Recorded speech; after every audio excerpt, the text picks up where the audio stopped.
Hello friends, आप लोगों का इस नए वीडियो में स्वागत है। आज के हम अपनी इस नए वीडियो में कुछ नए टर्मिनोलॉजी सीखने वाले हैं जो प्रोबेबिलिटी से रिलेटेड है और आपको ये काफ़ी काम आएंगे। जब हम आगे प्रैक्टिकल क्वेश्चंस करेंगे तो वहाँ पे काफ़ी चीज़ें यूजफुल रहेंगी हमारे लिए। तो स्टार्ट करते हैं without any time wasting. Start करते हैं सबसे पहले हमारा जो फर्स्ट टर्मिनोलॉजी है, और वो टर्मिनोलॉजी है इवेंट। कि इवेंट क्या होता है। ठीक है, वो शादी वाला इवेंट नहीं है, एक इवेंट है। तो यहाँ पे इवेंट का मतलब क्या होता है, जब भी हम रैंडम एक्सपेरिमेंट करते हैं। देखो यहाँ पे मैंने बहुत अच्छे से 3 तरह के डेफिनेशन लिखे। एक्चुअली 3 तरह का डेफिनेशन नहीं है, 3 मतलब है। ठीक है, मैंने ये समझा, फिर उसके ऊपर इसी समझा, फिर समझा, तो उसको 3 लाइन में बना दिया है। समझते हैं यहाँ पे क्या लिखा हुआ है।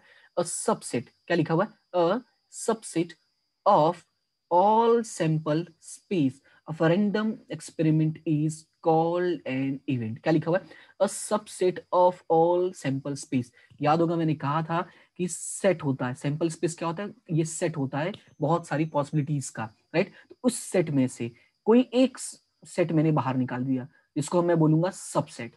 समझ में आया? और ये सबसेट को ही हम क्या बोल देंगे, इवेंट। क्या बोल देंगे, इवेंट। मतलब ये हुआ कि happening of certain thing from the sample space. यानी कि मान लो कोई एक चीज है जो सैंपल स्पेस में से ही है, और उसी चीज का अगर होना हो जाए तो उसी को हम क्या बोल देते हैं, इवेंट। मतलब ये हुआ कि जैसे कि मानो कि मैंने एक कॉइन को टॉस किया। मैंने क्या किया, एक कॉइन को टॉस किया। तो यहां पे मैं लिख देता हूं, अ कॉइन टॉस्ड। तो हमें ये पता है कि या तो हेड आएगा या तो टेल आएगा, लेकिन मैंने कहा नहीं, मुझे तो हेड ही चाहिए। क्या चाहिए मुझे, हेड। और सच में हेड आ गया, तो ये मेरा क्या बन गया, इवेंट ए बन गया। क्या बन गया, इवेंट ए। मतलब एक ऐसा इवेंट जो मुझे चाहिए था, राइट। यानी जो सबसेट भी होना चाहिए, किसका सबसेट होना चाहिए, हमारे सैंपल स्पेस का। सैंपल स्पेस यानी जो हमने रैंडम एक्सपेरिमेंट किया उसके सारे रिजल्ट। क्लियर है इतना। अब उसके बाद बोला गया है यहाँ पे happening of certain thing from the sample space, यानी सेम है कि कुछ हुआ है और वो कहां से है, सैंपल स्पेस से है। दूसरा एक और लिखा है, a set formed by the sample points showing favourable outcomes. अब यहाँ पे क्या लिखा है, a set formed by the sample points. Sample points का याद होगा, मैंने मतलब बताया था कि जितने इसके अंदर पॉइंट्स होते हैं, मतलब जो भी चीजें होती हैं, इनको सैंपल पॉइंट्स बोलते हैं, राइट। तो इसका मतलब ये हुआ, a set formed by the sample points showing favourable outcomes. For example, एक और एग्जाम्पल लेते हैं। जैसे कि मान लो कि आप एक डाइस अगर रोल करते हो तो पॉसिबिलिटीज क्या है, 1 2 3 4 5 और 6। लेकिन जब मैंने डाइस रोल किया तो मेरा आया 1 2 and 3, राइट। तो ये रहा आपका सैंपल स्पेस यू, और ये रहा मेरा इवेंट ए। यानी कि मेरा जो फेवरेबल पॉइंट है, वो फेवरेबल आउटकम्स है, वो 1 2 3 है, और यही इसके सैंपल पॉइंट्स हैं, राइट। यानी जितने भी सैंपल पॉइंट्स होते हैं, लिखा है ना, a set formed by the sample points. ये एक सेट है और फॉर्म किससे है, सैंपल पॉइंट से है। तो इसी को हम लोग क्या बोलते हैं, इवेंट बोलते हैं। आई होप कि आपको ये पॉइंट जो इवेंट है वो एकदम ही क्लियर हो गया होगा। इवेंट क्या है, basically it is a subset of all sample space.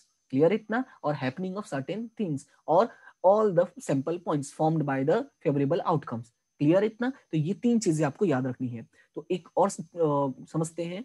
एक और है हमारा इम्पॉसिबल इवेंट, जिसको हम कभी कभी नल इवेंट भी बोलते हैं। तो इम्पॉसिबल नाम से ही पता चला, जो कभी नहीं होगा, राइट। कि ऐसा कोई इवेंट, राइट, एन इवेंट और something that is never going to occur, right. मतलब एक ऐसा कोई इवेंट जो कभी नहीं होने वाला है, हमें पता है कि होने वाला ही नहीं, होगा ही नहीं, ठीक है। जो इम्पॉसिबल हो गया, नहीं होने वाला, ठीक है, नहीं होगा ऐसे। तो उसको हम क्या बोलते हैं, इम्पॉसिबल इवेंट्स। अब ये याद रखना है कि इम्पॉसिबल इवेंट को डिनोट किससे करते हैं, फाई से डिनोट करते हैं। यानी एक जीरो बना, उसको बीच में से कट कर दो, ये क्या हो गया हमारा फाई। इसको हम लोग क्या बोलते हैं, फाई बोलते हैं, राइट। यानी डिनोटेड बाय, तो यहाँ पे मैं लिख देता हूँ डिनोटेड बाय, क्योंकि ये चीजें छोटी छोटी चीजें हमें पता होंगी तो हमें काम आता है कि डिनोटेड बाय फाई, राइट। ये छोटी छोटी चीजें क्यों मैंने कहा पता होनी जरूरी है, रीजन ये है कि कई बार हमें, जो मैंने कहा ना कि एग्जाम्स होती हैं हमारी बहुत सारी, तो उन एग्जाम्स में हमें कभी कभी ये पूछ लेता है, राइट। तो याद रखना कि डिनोटेड बाय फाई, और कभी कभी डिनोटेड बाय इस खाली ब्रैकेट, मतलब कुछ नहीं होना चाहिए इसके अंदर। तो ये मेरा ब्रैकेट थोड़ा सा अच्छा नहीं बना है, तुम अच्छे से बना लेना, ठीक है। तो ऐसे डिनोट करना है, राइट। तो ये हो गया इसका डिनोशन। थोड़ा एक एग्जांपल समझते हैं। अब जैसे कि मान लो, अगर मैंने एक कॉइन को टॉस किया, मैंने क्या किया, एक कॉइन को टॉस किया, और मान लो कि दोनों आ जाए, हेड और टेल। क्या ऐसा पॉसिबल है कि कॉइन को टॉस करने पर हेड एंड टेल दोनों साथ में आ जाए? क्या ये पॉसिबल है? बिल्कुल पॉसिबल नहीं है। तो ऐसा कोई चीज जिसका पॉसिबिलिटीज ही नहीं है, उसको हम क्या बोलेंगे, इम्पॉसिबल इवेंट। बात समझ में आया? क्लियर है? ओके। अब ये एक और है, वो है हमारा सर्टेन इवेंट। देखो इम्पॉसिबल इवेंट मतलब इसको मैं बोल सकता 0%, जिसके कोई भी चांसेस नहीं है। तो हमारा जो सर्टेन इवेंट होगा ये क्या होगा 100%, मतलब जिसके पूरे चांस है कि होगा ही होगा, तुम चाहे जो कर लो, राइट। तो अब यहाँ पे एक डेफिनेशन छोटा सा लिखा है, तो उसको देखते हैं, फिर आगे समझते हैं कि क्या होता है। An event associated with random experiment is called a certain event। associated with random experiment यानी कि रैंडम एक्सपेरिमेंट के साथ जुड़ा होना जरूरी है। अब ऐसा नहीं कि रैंडम एक्सपेरिमेंट के बाहर का हो, राइट। मतलब क्या है, even if it always occurs when ever the experiment is performed. अब देखो हम उसको कब बोलेंगे कि वो हमारा सर्टेन इवेंट है, उसको सर्टेन इवेंट हम लोग कब डिक्लेयर करेंगे, जब इफ इट ऑलवेज ऑकर्स, जब वो हमेशा ही होगा, चाहे जब भी परफॉर्म करो, when ever the experiment is perform, तुम चाहे जब भी एक्सपेरिमेंट को परफॉर्म करो वो तो होना ही है, तो उसको हम लोग क्या बोल देंगे, सर्टेन इवेंट। छोटा सा एग्जांपल लेता हूं, जैसे कि मान लो हमने एक डाइस को रोल किया, तो रोल अ डाइस, ठीक है, और रोलिंग अ डाइस।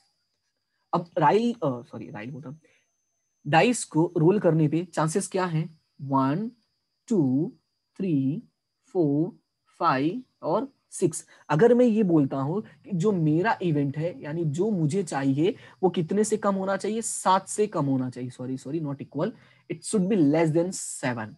मतलब ये हुआ कि देखो ये पॉसिबल है कि नहीं, कि जितनी भी पॉसिबिलिटीज हैं इसमें वो तो 7 से कम ही है, और जब तुम एक डाइस को रोल करते हो तो उसमें जितने भी रिजल्ट बनेंगे वो 7 से तो कम ही बनेंगे, और ये चीजें क्या है, सर्टेन है। इसके बारे में हम 100% बोल सकते हैं कि भाई ये बात तो 100% सच है, कि जब भी तुम एक डाइस को रोल करोगे तो हमेशा वो 7 से कम ही होगा। बात समझ में आया, यानी कि ये बात तो क्या है, कंफर्म है कि 7 से कम ही आने वाला है, तो वो कंफर्म है। क्लियर इतना। तो इसको हम क्या बोलते हैं, सर्टेन इवेंट। और सर्टेन इवेंट को हमेशा हम डिनोट करते हैं 1 से, आई मीन सर्टेन की जो वैल्यू होगी वो वैल्यू हमेशा कितनी होगी, 1 होगी। क्यों वैल्यू 1 होगी, क्योंकि ये तो कंफर्म है ना, जो कंफर्म है 100% उसकी वैल्यू हमेशा क्या हो जाएगी, 1 हो जाएगी। क्लियर है इतना। जैसे एक और एग्जांपल मैंने दिया था सर्टेन इवेंट का, कि जो इंसान जन्म लिया है उसको तो मरना ही है, वो भी क्या है, एक सर्टेन इवेंट है। याद होगा मैंने फर्स्ट वीडियो में ये एग्जांपल दिया था कि जन्म लेने वाला इंसान मरेगा ही, कोई यहाँ पे अश्वत्थामा नहीं है।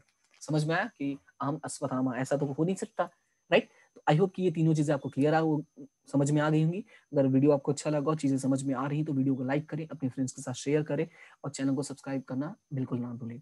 ठीक है, तो मिलते हैं हम अपने नेक्स्ट वीडियो में। चैनल को सब्सक्राइब करोगे, लाइक करोगे, शेयर करोगे तो मुझे भी अच्छा लगेगा, और साथ में जो भी वीडियोस अपलोड होंगे, जो भी अपडेटेड होंगे, आपको डायरेक्टली विदाउट एनी प्रॉब्लम मिलता रहेगा, राइट। तो मिलते हैं हम अपने नेक्स्ट वीडियो में, तब तक के लिए thank you so much to all of you, and इसी तरह से हंसते रहो, मुस्कुराते रहो, पढ़ते रहो और आगे बढ़ते रहो। मिलते हैं हम अपने नेक्स्ट वीडियो में। Thank you so much to all of you. Till that have a good day, right. उसके बाद भी हैव अ गुड डे ऐसा नहीं है। ओके, मिलते हैं हम अपने नेक्स्ट वीडियो में। Thank you so much to all of you.